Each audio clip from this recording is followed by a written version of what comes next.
Exam capsule. Set പരീക്ഷയുടെ general പേപ്പറിന്റെ ഭാഗമായ ജനറൽ സ്റ്റഡീസ് വിഭാഗത്തിൽ നിന്നുള്ള ചോദ്യങ്ങളെ എങ്ങനെ നേരിടാമെന്ന് വിവരിക്കുന്നു Parayancheri government girls higher secondary school അധ്യാപകനും കരിയർ വിദഗ്ധനുമായ ഫിറോസ് പെരിങ്ങളം. സെറ്റ് ജനറൽ പേപ്പറിന്റെ പാർട്ട് 1 ജനറൽ സ്റ്റഡീസ് എന്ന് പറയുന്ന ഭാഗമാണ് നമ്മൾ ഇന്ന് ചർച്ച ചെയ്യുന്നത്. ജനറൽ സ്റ്റഡീസിൽ മൊഡ്യൂൾ 1 എന്ന് പറയുന്നത് ജനറൽ സയൻസ് ആണ്. മൊഡ്യൂൾ 2 എന്ന് പറയുന്നത് സോഷ്യൽ സയൻസ് ആണ്. മൊഡ്യൂൾ 3 എന്ന് പറയുന്നത് ഹ്യൂമാനിറ്റീസ് ലിറ്ററേച്ചർ എന്ന് പറയുന്ന ഭാഗമാണ്. മൊഡ്യൂൾ 4 എന്ന് പറയുന്നത് കേരള സ്റ്റഡീസ് ആണ്. ഇത്രയും ഭാഗത്തു നിന്നും സാധാരണ ഏകദേശം 8 മുതൽ 11 വരെയുള്ള ചോദ്യങ്ങൾ ചോദിക്കാറുണ്ട്. നമ്മൾ മുൻ വർഷങ്ങളിലെ ചില ചോദ്യങ്ങൾ എടുത്തുകൊണ്ട് ഇതിൻ്റെ ചർച്ചയിലേക്ക് കിടക്കാം. അതിൽ മൊഡ്യൂൾ 2 എന്ന് പറയുന്നത് social science, economics, history, geography and Indian polity.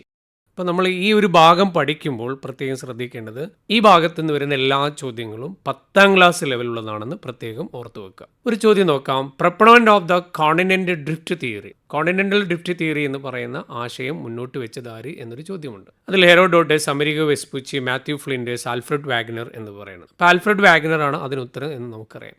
ഇത് 9ാം ക്ലാസ്സിലെ പുസ്തകത്തിൽ പഠിക്കുന്നതാണ്. അപ്പോൾ ഇതെല്ലാം ജോഗ്രഫിയുമായി ബന്ധപ്പെട്ട ചോദ്യങ്ങളാണ്. ഇനി ഹിസ്റ്ററിയുമായി ബന്ധപ്പെട്ട ചോദ്യങ്ങളൊന്ന് പരിശോധിച്ച് നോക്കാം. അതുലാസ് മൂഷകവംശക്കാവ് gives a semi legendary semi factual account of the king. ഏത് പ്രദേശത്തെ രാജാവിൻ്റെ ചരിത്രമാണ് മൂഷകവംശകാവ്യത്തിൽ പറയുന്നത്? ഉത്തരം കോലത്തനാടുണ്ട്, കോഴിക്കോടുണ്ട്, ഏഴുമലയുണ്ട്, ട്രാവൻകൂറുണ്ട്. ഏഴുമല രാജാവിൻ്റെ കഥയാണ് അതിൽ പറയുന്നതെന്ന് നമുക്കറിയാം. അപ്പം ഇങ്ങനെയുള്ള ഹിസ്റ്ററിയുമായി ബന്ധപ്പെട്ട് വളരെ ഡീപ്പായിട്ടുള്ള ചില ചോദ്യങ്ങളുണ്ട്. ചിലപ്പതികാരം, മണിമേഖല, ജീവ ചിന്താമണി, കുണ്ടലകേശി അവ എഴുതിയതാരെന്ന് ലിസ്റ്റ് 2 ആക്കി കൊടുത്തുകൊണ്ട് സ്റ്റേറ്റ്മെന്റ് ടൈപ്പിലുള്ള ചോദ്യങ്ങളും ആ ഭാഗത്തുനിന്ന് കാണാവുന്നതാണ്. ആധുനിക ഇന്ത്യയുമായി ബന്ധപ്പെട്ട് എല്ലാ പരീക്ഷകളിലും, അതായത് ബ്രിട്ടീഷുകാർ ഇന്ത്യയിൽ വന്നത് മുതൽ 1947 ഇന്ത്യക്ക് സ്വാതന്ത്ര്യം കിട്ടുന്നത് വരെയുള്ള ഭാഗത്തു നിന്നും സാധാരണ 2 ചോദ്യങ്ങൾ കാണാറുണ്ട്. അതുപോലെ സാധാരണ 10ാം ക്ലാസ് ലെവലിൽ അല്ലാത്ത വേൾഡ് ഹിസ്റ്ററിയുമായി ബന്ധപ്പെട്ട ചോദ്യങ്ങളും നിങ്ങൾ ഈ ഭാഗത്തുനിന്ന് കാണാവുന്നതാണ്. സൗത്ത് ഇന്ത്യയുമായി ബന്ധപ്പെട്ടും വേൾഡ് സിവിലൈസേഷനുമായി ബന്ധപ്പെട്ട ചോദ്യങ്ങളും കാണാവുന്നതാണ്. Which of the following monuments are not in the state of Maharashtra state? Maharashtra സംസ്ഥാനത്തില്ലാത്ത മോണുമെന്റ്സ് ഏത്? അജന്ത കേവ്സ് ഉണ്ട്, ബീബിക മക്ബർ ഓപ്ഷനിലുണ്ട്, ചിറ്റോർഗഡ് ഫോർട്ട് ഉണ്ട്, അതുപോലെ ബോറ കേവ്സ് ഉണ്ട്. ഇതിൽ അജന്ത കേവ്സും ബീബിക മക്ബറയും രണ്ടും ഔറംഗാബാദിലാണ്, മഹാരാഷ്ട്രയിലെ. സോ അത് രണ്ടുമാണ് അവിടെയുള്ളത്. ഇല്ലാത്തത് ഏത് എന്നുള്ളതാണ് ചോദിച്ചത്. കൾച്ചറൽ ആയിട്ടുള്ള പ്രധാനപ്പെട്ട മോണുമെന്റ്സും അത്തരം കാര്യങ്ങളൊക്കെ ഇവിടെ നിങ്ങൾ ഒന്ന് പഠിച്ചു വെക്കുന്നത് നന്നാവും. അതുപോലെ in the recent ruling the constitution bench of supreme court held that electorate bond violate citizens in the right information order എന്ന് പറയുന്ന ഒരു ചോദ്യമാണ്. അപ്പോൾ അവിടെ പൊളിറ്റിക്സുമായി ബന്ധപ്പെട്ട ചോദ്യങ്ങളാണുള്ളത്. അപ്പോൾ പൊളിറ്റിക്സ് ആയാലും ഹിസ്റ്ററി ആയാലും അതുപോലെ തന്നെ എക്കണോമിക്സിന്റെ 5 ഇയർ പ്ലാനുമായി ബന്ധപ്പെട്ട ചോദ്യങ്ങളൊക്കെ ചോദിച്ചിട്ടുണ്ട്.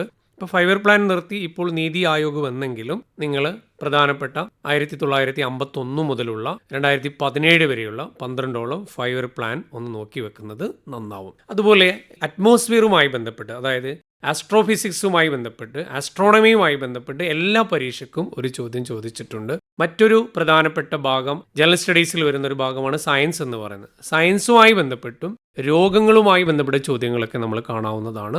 അതുപോലെ തന്നെ ഏറ്റവും പ്രധാനപ്പെട്ട ക്ലൈമാറ്റും എൻവിറോൺമെന്റ് ഇഷ്യൂസുമായി ബന്ധപ്പെട്ട പുസ്തകങ്ങൾ, ഇതെല്ലാം പ്രീവിയസ് ചോദ്യങ്ങൾ നോക്കുമ്പോൾ നിങ്ങൾക്ക് മനസ്സിലാവുന്നതാണ്.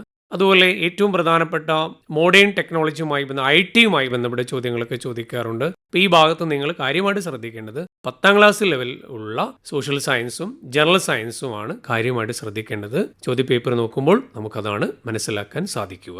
സെറ്റ് പരീക്ഷയിലെ ജനറൽ സ്റ്റഡീസിനായി എങ്ങനെ തയ്യാറെടുക്കാമെന്ന് വിശദമാക്കിയത് ഫിറോസ് പെരിങ്ങളം. ഈ പരീക്ഷയുടെ ഫൗണ്ടേഷൻസ് ഓഫ് എഡ്യൂക്കേഷൻ വിഭാഗത്തിലെ ചോദ്യങ്ങൾക്കായി എങ്ങനെ തയ്യാറെടുക്കാമെന്ന് അടുത്ത എക്സാം ക്യാപ്സ്യൂളിൽ കേൾക്കാം.